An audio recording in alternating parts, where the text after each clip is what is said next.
Check out carmarshal.com. The link is in the description. They help support us.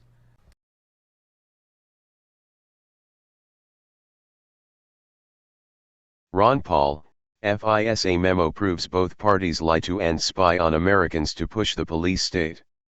The release of much-anticipated FISA memo proved that no matter what, the military-industrial complex marches on at the demand of Democrats and Republicans. By Matt Agarist, February 5, 2018. The left is for war, if with big government. The right is for big government, if with war.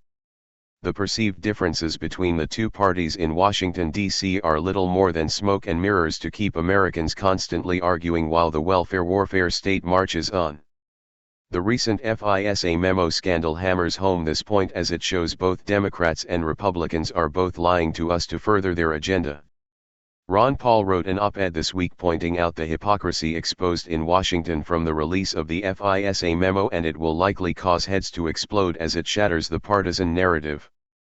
As Paul noted, Americans were told that the FISA memo would lead to the sky falling from space. People would be jailed, classified information would be exposed, and our entire system of security would be compromised. Advertisement. The Democrats warned us beforehand that declassifying the memo would be the end of the world as we know it. It was reckless to allow Americans to see this classified material, they said. Agents in the field could be harmed, sources and methods would be compromised, they claimed. Republicans who had seen the memo claimed that it was far worse than Watergate. They said that mass firings would begin immediately after it became public. They said that the criminality of U.S. government agencies exposed by the memo would shock Americans. However, in reality, none of these things happened, and it is business as usual behind the marble walls in Washington, D.C. After the release of the memo, very little changed with the exception of more divide and hatred among Americans. Then it was released and the world did not end. FBI agents have thus far not been fired. Seeing classified material did not terrify us, but rather it demonstrated clearly that information is kept from us by claiming it is classified. Indeed, the FISA memo was little more than political theater meant to distract Americans and keep them at each other's throats.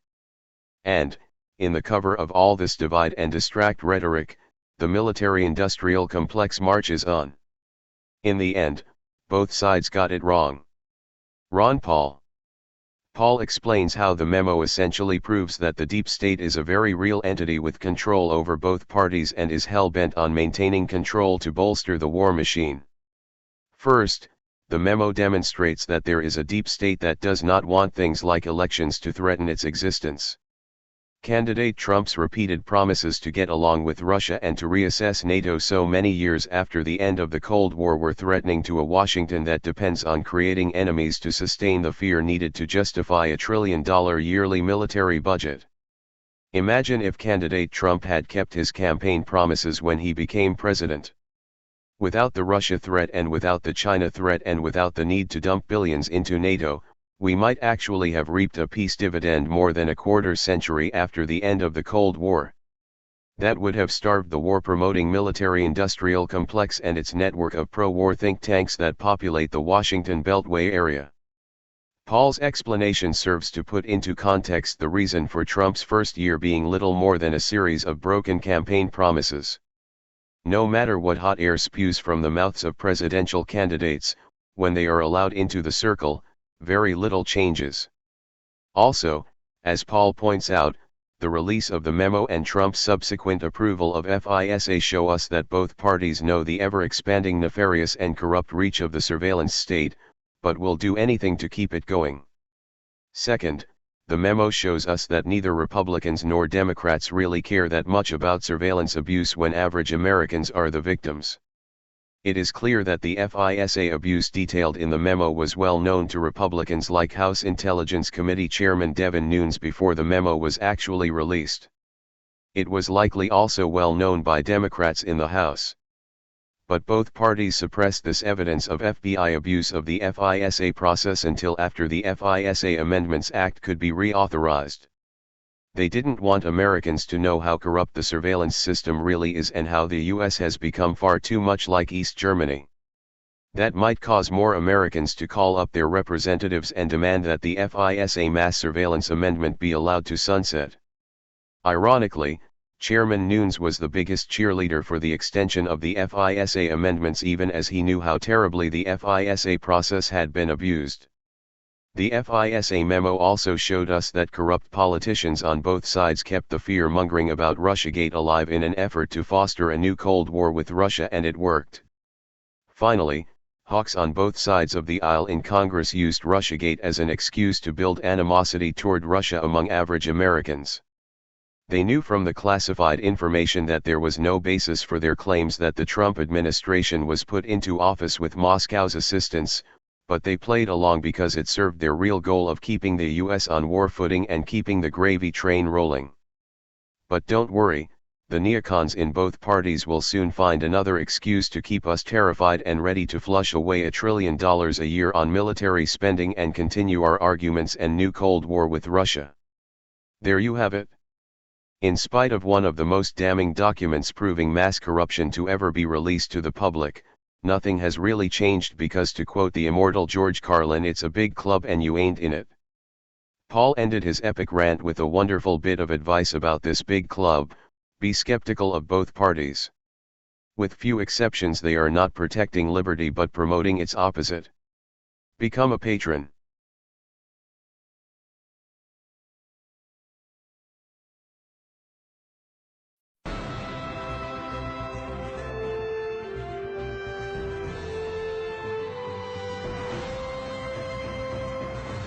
Does the government work for us, or do we work for the government? Tonight, what if the Constitution no longer applied? What if the whole purpose of the Constitution was to limit the government? What if Congress's enumerated powers in the Constitution no longer limited Congress, but were actually used as a justification to extend Congress's authority over every realm of human life? What if the president, meant to be an equal to Congress, has instead become a democratically elected, term-limited monarch? What if the president assumed that everything he did was legal just because he's the president? What if he could interrupt your regularly scheduled radio and TV programming for a special message from him? What if he could declare war on his own? What if he could read your emails and your texts without a search warrant? What if he could kill you without warning? What if Supreme Court justices no longer looked to the Constitution to determine the constitutionality of a law, but rather simply to what justices who preceded them thought about it? What if the rights and principles guaranteed in the Constitution have been so distorted in the past 200 years as to be unrecognizable by the founders? What if the 50 states were no longer sovereign entities, equals to each other, and parents of the federal government they voluntarily constituted? What if the states were mere provinces of a totally nationalized and fully centralized government? What if the Constitution was amended stealthily, not by constitutional amendments duly ratified by the states, but by the constant and persistent expansion of the federal government's role in our lives? What if the federal government decided if its own powers were proper and constitutional? What if the Constitution were no longer the supreme law of the land? What if you needed a license from the government to speak, to assemble, or to protest against the government? What if the government didn't like what you planned to say, and so it didn't give you the license? What if the right to keep and bear arms only applied to the government? What if posse comitatus, the federal law that prohibits our military from occupying our streets, were no longer in effect? What if the government considered the military an adequate dispenser of domestic law enforcement? What if cops looked and acted like troops and you couldn't distinguish the military from the police? What if you were not secure in your person, in your papers, and in your property? What if federal agents could write their own search warrants in defiance of the Constitution? What if the government could decide when you were and were not entitled to a jury trial? What if the government could take your property whenever it wanted? What if the government could continue prosecuting you until it got the verdict it wanted? What if the government could force you to testify against yourself simply by labeling you a domestic terrorist? What if the government could torture you until you said what the government wanted to hear? What if people running for president actually supported torture? What if the government tortured your children to get to you? What if government judges and government lawyers intimidated juries into convicting the innocent? What if the government could send you to your death and your innocence meant nothing so long as the government's procedures were followed? What if America's prison population, the largest in the world, was a cruel and unusual way for a country to be free? What if half the prison population never harmed anyone but themselves? What if the people had no rights except those the government chose to let them have? What if the states had no rights except to do as the federal government commanded? What if our elected officials didn't really live among us, but instead all had their hearts and homes in Washington, D.C.? What if the government could strip you of your rights because of where your mother was when you were born? What if the income tax was unconstitutional? What if the states were convinced to give up their representation in Congress? What if the government tried to ban you from using a substance in your body that is older than the government itself? What if voting didn't mean anything anymore because both political parties stand for big government? What if the government could write any law, regulate any behavior, and tax any event? The Constitution be damned. What if the government was the reason we don't have a Constitution anymore? What if you could love your country but hate what the government has done to it? What if sometimes to love your country you had to alter or abolish the government? What if Jefferson was right? What if that government is best which governs least? What if I'm right? What if the government is wrong? What if it is dangerous to be right when the government is wrong? What if it is better to perish fighting for freedom than to live as a slave? What if freedom's greatest hour of danger is now?